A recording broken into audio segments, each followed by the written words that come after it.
എല്ലാവർക്കും നമസ്കാരം. പൃഥ്വി വ്ളോഗ്സിലേക്ക് സ്വാഗതം. ഇന്ന് ഞാൻ ഒരു നോൺ വെജ് ഐറ്റമാണ് ഉണ്ടാക്കുന്നത്. അതായത് കുറേ ദിവസമായിട്ട് ഇവിടെ നോൺ വെജ് ഒന്നും ഉണ്ടാക്കാറുണ്ടായിരുന്നില്ല. ഞങ്ങൾ ശബരിമലയിലും പിന്നെ തിരുപ്പതിയൊക്കെ പോകുമായിരുന്നു. അപ്പം അതുകൊണ്ട് നോൺ വെജ് ഒന്നും വാങ്ങാറുണ്ടായിരുന്നില്ല. പക്ഷെ ഇന്ന് ഞങ്ങളൊരു നോൺ വെജ് വിഭവമാണ് ഉണ്ടാക്കി കാണിക്കാൻ പോകുന്നത്. അപ്പം ഞാൻ കിച്ചണിലേക്ക് പോകാനായിട്ട് റെഡിയായിട്ട് നിൽക്കുവാണ്. അപ്പോൾ ഇത് പെപ്പർ ചിക്കനാണ് ഉണ്ടാക്കുന്നത്. ഇത് ഞാൻ സാധാരണ അങ്ങനെ എപ്പോഴും ഒന്നും ഉണ്ടാക്കാത്തൊരു വിഭവമാണ്. വളരെ ടേസ്റ്റിയാണ്, നല്ല ഈസി ആയിട്ട് ഉണ്ടാക്കുകയും ചെയ്യാം. അപ്പോൾ എങ്ങനെയാണ് ഞാൻ ഉണ്ടാക്കുന്നതെന്ന് കാണിച്ചു തരാം. നമ്മുടെ കിച്ചണിലേക്ക് പോകാം, വരും. ഇവിടെ ഞാൻ കുറച്ച് ചെറിയ ഉള്ളി തൊലി കളഞ്ഞെടുത്തിട്ടുണ്ട്. ഇതൊരു 250 ഗ്രാം കാണും. പിന്നെ കറിവേപ്പില, കുറച്ച് വെളുത്തുള്ളി, ഒരു വലിയ കഷ്ണം ഇഞ്ചി, ഒരു തക്കാളി, ഇത്രയാണ് ഇതിലെടുത്തിരിക്കുന്നത്. ഇവിടെ കുറച്ച് പെരിഞ്ജീരകം, ജീരകം, പട്ട, ഗ്രാമ്പു, പിന്നെ കുരുമുളക് നമ്മൾ എരിവിന് ആവശ്യത്തിനുള്ള കുരുമുളക് എടുക്കണം. ആദ്യം തന്നെ ഇഞ്ചി തൊലി കളഞ്ഞ് ചെറുതായിട്ട് ചോപ്പ് ചെയ്തെടുക്കണം. പിന്നെ വെളുത്തുള്ളി കുറച്ചല്ലി എടുത്തിട്ടുണ്ട്, അതും ചെറുതായിട്ട് ചോപ്പ് ചെയ്തെടുക്കണം. ഇനി ചെറിയ ഉള്ളിയാണ് കട്ട് ചെയ്തെടുക്കേണ്ടത്. ഇവിടെ നമ്മൾ സവാള ചേർക്കുന്നില്ല, ചെറിയ ഉള്ളി മാത്രമേ എടുത്തിട്ടുള്ളൂ. അത് തൊലി കളഞ്ഞ് കഴുകി കട്ട് ചെയ്തെടുക്കണം.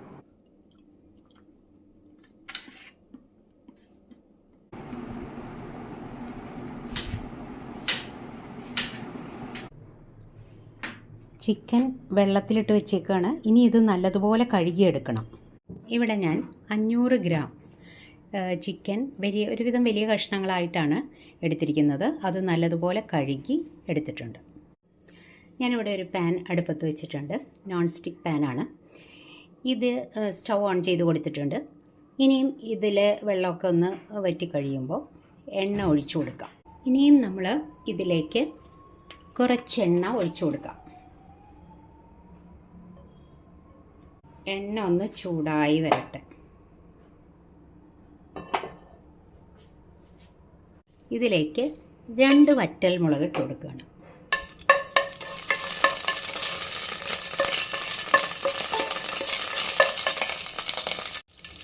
ഇനി വറ്റൽ മുളക് ഒന്ന് ചെറുതായി ചൂടായി വന്നപ്പോൾ ഇഞ്ചി, വെളുത്തുള്ളി രണ്ടും നമ്മൾ ഇട്ട് കൊടുത്ത് കട്ട് ചെയ്ത് വെച്ചിരുന്നതാണ്, അതിട്ട് കൊടുത്തു. ഇനി ഇതിൻ്റെ പച്ചമണം ഒന്ന് പോകുന്നവരെ ഒന്ന് ചെറുതായിട്ട് ഇളക്കി കൊടുക്കണം. ഇനിയും ഇതിലേക്ക് കറുവപ്പട്ടയും ഗ്രാമ്പുവും കൂടെ നമ്മൾ ഇട്ട് കൊടുക്കുകയാണ്. പട്ട ഒരു ഇഞ്ച് ഘനത്തിലാണ് ഞാൻ എടുത്തിരിക്കുന്നത്. ഗ്രാമ്പു ഒരു 2-3 എടുത്താൽ മതി. ഇനി ഒന്ന് വഴറ്റി കൊടുക്കണം. അതൊന്ന് മൂത്ത് വരട്ടെ. ഇനി നമ്മൾ ഇതിലേക്ക് കുരുമുളകും ഇട്ട് കൊടുക്കുകയാണ്. പിന്നെ ജീരകം, ചെറിയ ജീരകം, അതും കൂടി ഇട്ട് കൊടുക്കുക.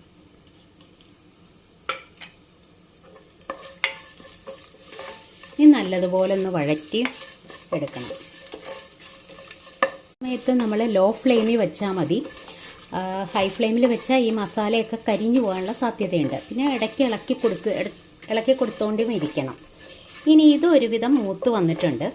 ഈ സമയത്ത് നമ്മൾ ചെറിയ ഉള്ളി ഇവിടെ കട്ട് ചെയ്ത് വെച്ചിട്ടുണ്ടല്ലോ, അത് ഇതിലേക്ക് ചേർത്ത് കൊടുക്കണം. ചെറിയ ഉള്ളി നല്ലപോലെ വഴറ്റിയെടുക്കണം. ഒന്ന് വാടി വരണം ഉള്ളി.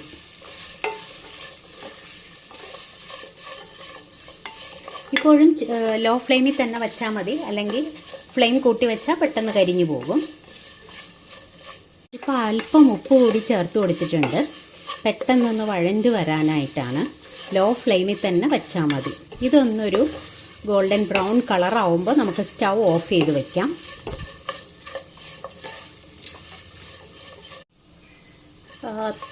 ഉള്ളിയൊക്കെ നല്ലതുപോലെ വഴണ്ട് വന്നിട്ടുണ്ട്, ഗോൾഡൻ കളറായി വന്നിട്ടുണ്ട്. അപ്പോൾ ഇത്രയും മതിയാവും. ഇനി നമ്മൾ ഇത് സ്റ്റൗ ഓഫ് ചെയ്തിട്ട് ഇത് മാറ്റി വയ്ക്കണം.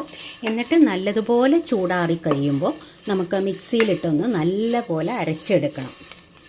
ചൂടാറിയതിന് ശേഷം മാത്രം സ്റ്റൗ ഓഫ് ചെയ്യാൻ പോവാണ്. ഇനി ഇതൊന്ന് ചൂടാറി വരട്ടെ, എന്നിട്ട് നമുക്ക് അരച്ചു കൊണ്ടുവരാം. നമ്മൾക്ക് മസാല അരയ്ക്കാനുള്ളത് ഞാൻ മിക്സിയുടെ ചെറിയ ജാറിലേക്ക് ഇട്ട് വെച്ചിട്ടുണ്ട്. ഇതൊന്ന് ചൂടാറി കഴിയുമ്പോൾ നമുക്ക് നല്ലതുപോലെ ഒന്ന് അരച്ചെടുക്കണം. അരപ്പ് നമ്മൾ തയ്യാറാക്കിയിട്ടുണ്ട്. ഞാനിതിൽ കുറച്ച് വെള്ളം കൂടി ചേർത്തിട്ടാണ് അരച്ചത്. നല്ലതുപോലെ അരച്ചെടുത്തിട്ടുണ്ട്. ഇനി നമുക്ക് ഈ പാനിലേക്ക് കുറച്ച് എണ്ണ ഒഴിച്ചു കൊടുക്കാം.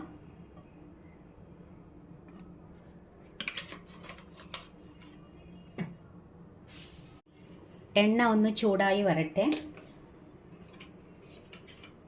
എണ്ണ ചൂടായിട്ടുണ്ട്.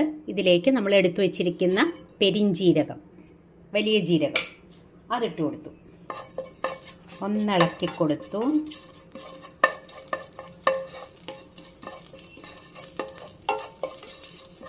ഒരു മീഡിയം ഫ്ലെയിമിൽ വെച്ചാൽ മതി. ഇപ്പോൾ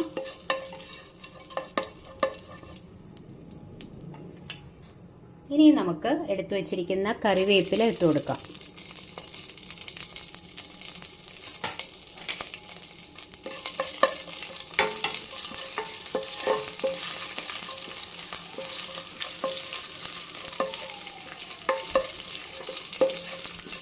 ഇനി നമുക്ക് ഇതിലേക്ക് നമ്മൾ അരച്ചു വെച്ചിരിക്കുന്ന മസാല ചേർത്ത് കൊടുക്കാം.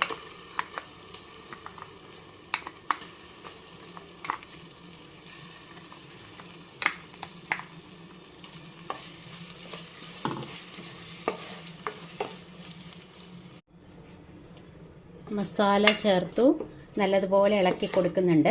ഇതൊരു 3 മിനിറ്റോളം നമുക്ക് ഇതൊന്ന് നല്ലതുപോലെ വേവിച്ചെടുക്കണം. ഈ മസാല ഇതിൽ കിടന്ന് നല്ലതുപോലെ ഒന്ന് വെന്ത് വരണം.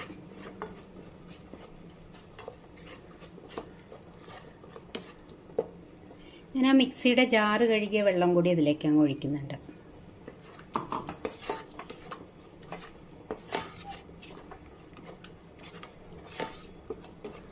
നല്ലപോലെ ഒന്ന് ഇളക്കി കൊടുക്കാം.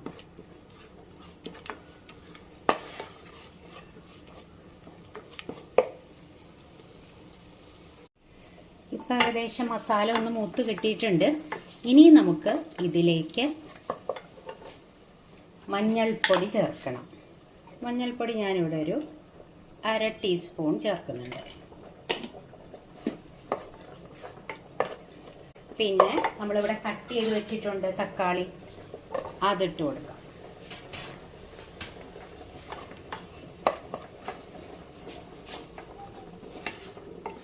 വീണ്ടും ഒന്ന് നമ്മൾ ഇളക്കി കൊടുക്കണം. ഹൈ ഫ്ലെയിമിലേക്ക് പോകണ്ട, മീഡിയം ഫ്ലെയിമിൽ തന്നെ വെച്ചാൽ മതി. ഒരു 3 മിനിറ്റ് കൂടി വേണ്ടി വരും ഇതൊന്ന് നല്ലതുപോലെ കുക്കായി വരാനായിട്ട്. ഇപ്പോൾ ഒരു 3 മിനിറ്റൊക്കെ ആയിട്ടുണ്ട്. നല്ലതുപോലെ വഴണ്ട് വന്നിട്ടുണ്ട്. ഇനി ഇതിലേക്ക് നമുക്ക് ചിക്കൻ കഷ്ണങ്ങൾ ഇട്ട് കൊടുക്കാം. നമ്മളിവിടെ കഴുകി വൃത്തിയാക്കി വെച്ചിരിക്കുന്ന ചിക്കൻ്റെ പീസസ് ഇട്ട് കൊടുക്കുകയാണ്.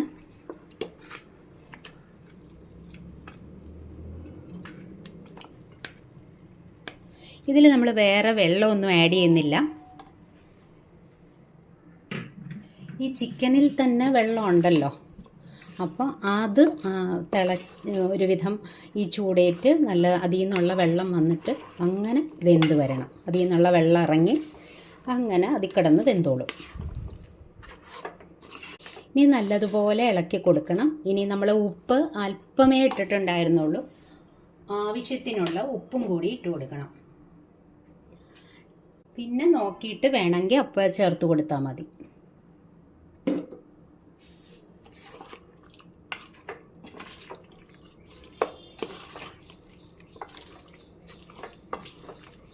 തക്കാളി അതുപോലെ ഇതിൽ നല്ലതുപോലെ വെന്ത് ഈ ചിക്കനിലേക്ക് പിടിക്കണം.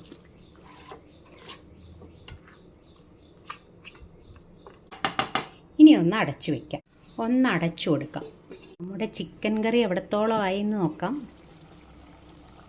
ആഹാ, ചിക്കനിൽ നിന്ന് വെള്ളമൊക്കെ ഇറങ്ങി വന്നിട്ടുണ്ട്. കണ്ടോ, നമ്മൾ ഒട്ടും വെള്ളം ആഡ് ചെയ്തിട്ടുണ്ടായിരുന്നില്ല. ചിക്കനിലുള്ള വെള്ളം മാത്രമേ ഉള്ളൂ. തക്കാളിയൊക്കെ വെന്ത് നല്ലതുപോലെ യോജിച്ചിട്ടുണ്ട്.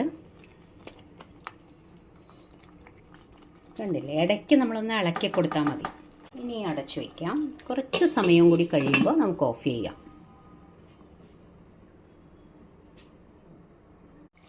കണ്ടോ, നമ്മുടെ ഇതിന് പാകത്തിന് ഗ്രേവിയൊക്കെ ആകുമ്പോൾ നമുക്ക് ഓഫ് ചെയ്ത് വെക്കാം, സ്റ്റൗ ഓഫ് ചെയ്ത് വെക്കാം. ഇപ്പോൾ ഇത്ര നല്ലപോലെ പുരണ്ടിരിക്കുന്നുണ്ട്, കുഴപ്പമില്ല. ഇനി ഞാൻ സ്റ്റൗ ഓഫ് ചെയ്ത് വയ്ക്കാൻ പോവുകയാണ്. ഇനി ഇതിലേക്ക് നമുക്ക് ലാസ്റ്റ് കുറച്ച് മല്ലിയില കട്ട് ചെയ്ത് വെച്ചിട്ടുണ്ടായിരുന്നു, അതൊന്നിട്ട് കൊടുക്കാം. സ്റ്റൗ ഓഫ് ചെയ്ത് വെച്ചിട്ടുണ്ട്. മല്ലിയിലയും കൂടെ ഇട്ട് കൊടുത്താൽ മതി. എന്നിട്ടൊരു 2 മിനിറ്റ് കഴിയുമ്പോൾ നമുക്കെടുത്ത് സെർവ് ചെയ്യാം.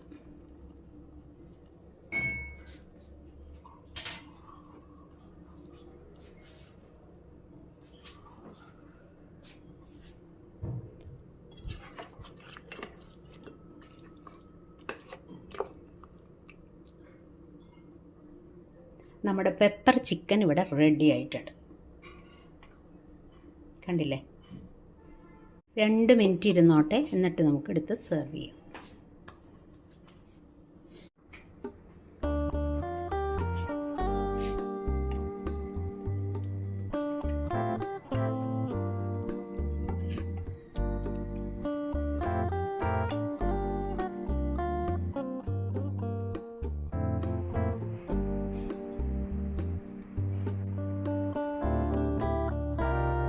എൻ്റെ പെപ്പർ ചിക്കൻ കണ്ടല്ലോ, വളരെ ഈസിയാണ്, നല്ല ടേസ്റ്റിയുമാണ്. അപ്പോൾ ഇതൊരു 10-15 മിനിറ്റൊക്കെ എടുക്കുള്ളൂ ഉണ്ടാക്കാനായിട്ട്. അപ്പോൾ നിങ്ങൾക്ക് ഇഷ്ടപ്പെട്ടെങ്കിൽ ലൈക്കും ഷെയറും കമൻറ്റും ഒക്കെ തന്നേക്കൂ. സബ്സ്ക്രൈബ് ചെയ്തിട്ടില്ലെങ്കിൽ ഒന്ന് സബ്സ്ക്രൈബ് ചെയ്യാൻ മറക്കണ്ട. അതുപോലെ തന്നെ ഉടനെ തന്നെ നമുക്ക് അടുത്ത വിഭവവുമായിട്ട് കാണാം. Thank you, by.